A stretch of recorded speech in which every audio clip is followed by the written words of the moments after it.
Hello, welcome to the Thursday edition of Video Clips, and we're going to do something a little bit different today. I guess I'm in a different sort of mood because last week I did an editorial, which we got a ton of feedback on. Thank you very much. Keep those letters coming. Today I decided that you guys email me with questions and I answer you back, and sometimes you put it on the YouTube page and I answer you back, but I'm not quite as good at typing as talking, so I thought I'd tackle a few questions in this format where I'd be able to say a little bit more, and I'm going to finish with an idea that I think could be really fun for us to do. All right, so here's, somebody wrote to me and said, I read Prevent and Reverse Heart Disease by Caldwell-Esselstyn, and Dr. S says everybody should avoid all oil. But then there are people who write about things like the blue zones, the people who live the longest on the planet, and a lot of these people consume some oil, so I'm having trouble figuring out which is right. I mean, is there a right or wrong answer? Well, they're actually both right, and I'll explain this. It's true that the diets of some people living in what are called the blue zones contain some oil. But there are mitigating factors when you evaluate this, and one of them is that these people have so many other healthy habits that account for their longevity. I mean, we're talking about things like diet and exercise and social connections and restful sleep and time spent outdoors. I mean, the list goes on and on and on. And so one way that you could report the data is that these people do so many things right that the damaging effects of the small amount of oil in their diet don't really hurt them, and that's a different way of looking at it. Dr. Esselstyn, on the other hand, in his practice at the Cleveland Clinic, his patients, for the most part, and I've been there and I've watched his program when he's working with patients, these are people who are seriously, seriously ill. They have had multiple events. They take drugs. They've had heart attacks. They've had stents put in.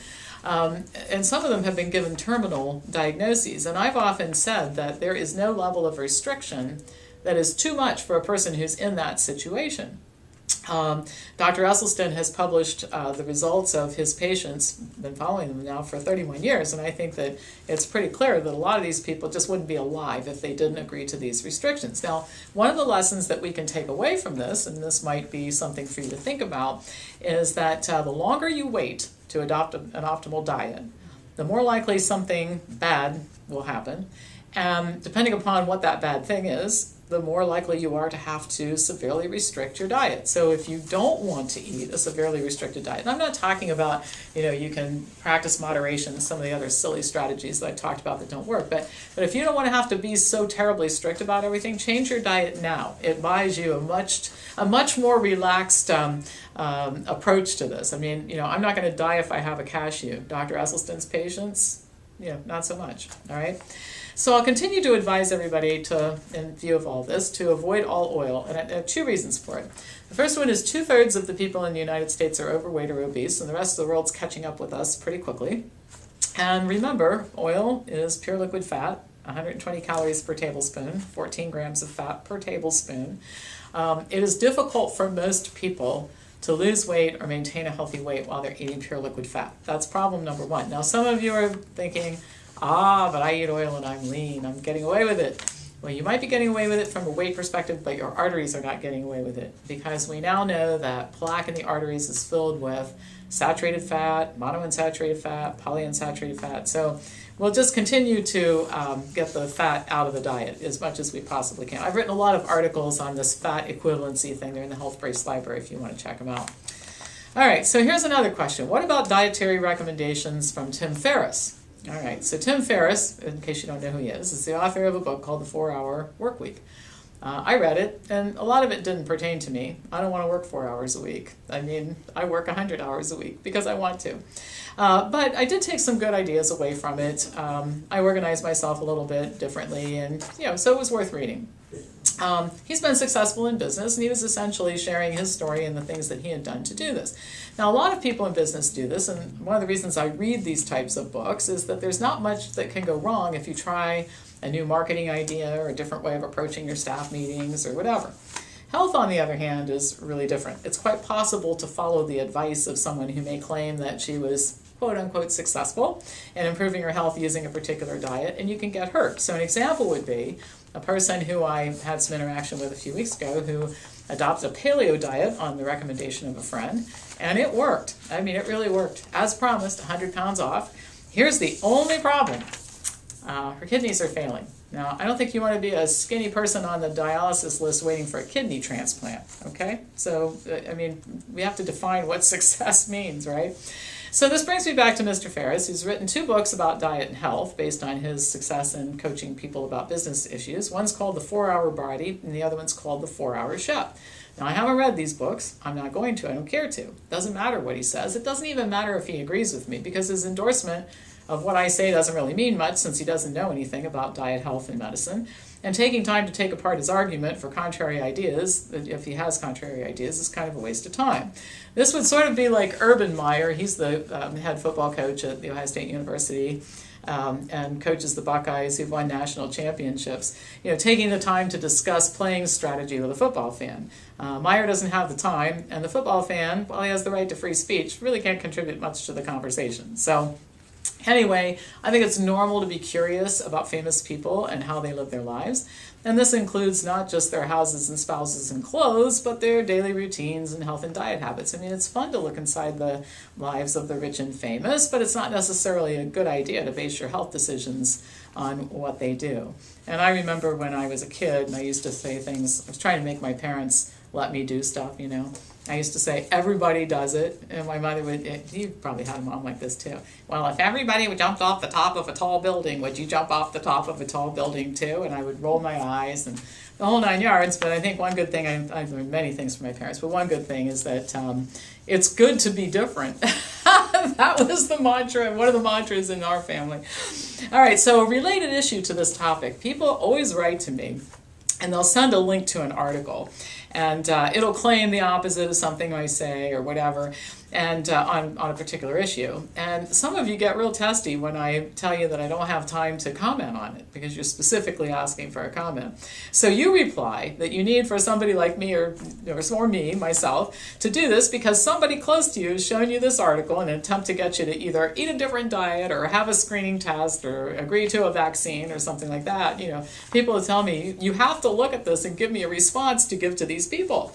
Well, that's not how it works, all right? Sound bites about articles don't get people to stop haranguing you about your choices. So here's my response to all of this. I've created a collection totaling 3,500 hours of education and 2,500 articles that cover hundreds of health-related topics. I add to it all the time. And by the end of this year, I've pretty carefully charted it out, we will have material that covers almost all commonly asked questions and almost all normal types of diseases. I mean, there's some really obscure type of stuff out there, but the basic things that happen to most people will be covered. So this collection is the response to the unlimited numbers of people who offer commentary and ideas about health on a daily basis, most of which is not supported by evidence, and some of which is downright funny. I have adopted a sense of humor lately when dealing with some of these people because it keeps me sane. So when people aren't obligated to document their claims carefully with reliable scientific studies, it's amazing how prolific they can be because they can just make stuff up. I mean, we could fill in our whole library by next Friday if I could just make stuff up. So here are your 2 choices in terms of how to handle these types of situations. You can ignore what others say because you feel very convicted about your choices and you just don't care. That's back to what I was saying earlier about, celebrating being different, which is part of my family's culture. So I always figure when everybody starts agreeing with me, I have to find a new line of work because saying something people disagree with, that's like my brand, right? So I don't care. But if you care about it, you need to join Wellness Forum Health, access our information databases, learn from us how to read and understand scientific information, and then you respond to these people yourself. And so if you're sitting here and you really can't defend what you're doing in a logical way that shows people the science, then that's probably a good reason to sign up today and let us help you do that. So the last thing, for those of you who watched the video regarding conversations with your doctor, many of you shared stories about your own interactions with doctors, some not so pleasant. So I have a suggestion. Okay, here's the deal. Everybody starting now, I want you to fire your bad, non-cooperative, arrogant doctors who don't practice evidence-based medicine. Now, here's why this is such a beautiful plan. We'll starve them out of business. This plan allows us to use capitalism at its best. We dry up demand for these awful people, and then they'll have to do something else that's a little bit more appropriate for their skill set. And I have some suggestions for arrogant doctors. They would make great prison guards, debt collectors, and IRS agents, for example. These are things for which they are really well suited. Nice, collaborative, evidence-based doctors, on the other hand, will stay in business and prosper. The word will get out that you can't treat people badly in the medical profession. Look what happened with the airlines recently. They are bending over backwards to tell the public, we are not going to treat people this way. We have new training programs in place to make sure people are nice and considerate. Wouldn't you love to see that at some of the local medical centers where you've been abused? So here's how we're going to start the ball rolling. I have a great idea. Send me your stories along with the doctor's name and location. I'm going to start posting them in a public place. We'll shame doctors into being better at their jobs and warn others not to hire those that have already been identified as bad. So my email address is pampopper@msn.com. Let's call out the bad doctors. Send me your story, send me the doctor's name, and we'll post it. All right, that's all for today and all for the week. Next week is Labor Day, so a couple of things about Labor Day. Holidays are when the bad food comes out. So when you're thinking about doing something you're not supposed to do, I want you to hear my voice in the back of your head, warning you that this might not be a good idea. You also might want to ask yourself, if Dr. Pam Popper was here right now, would she eat this? That's sort of a good litmus test, And if not, you just might want to think about not picking it up, okay? The other thing is there will be no video clips on Tuesday because of the holidays, so we'll be back to you next Thursday with more news.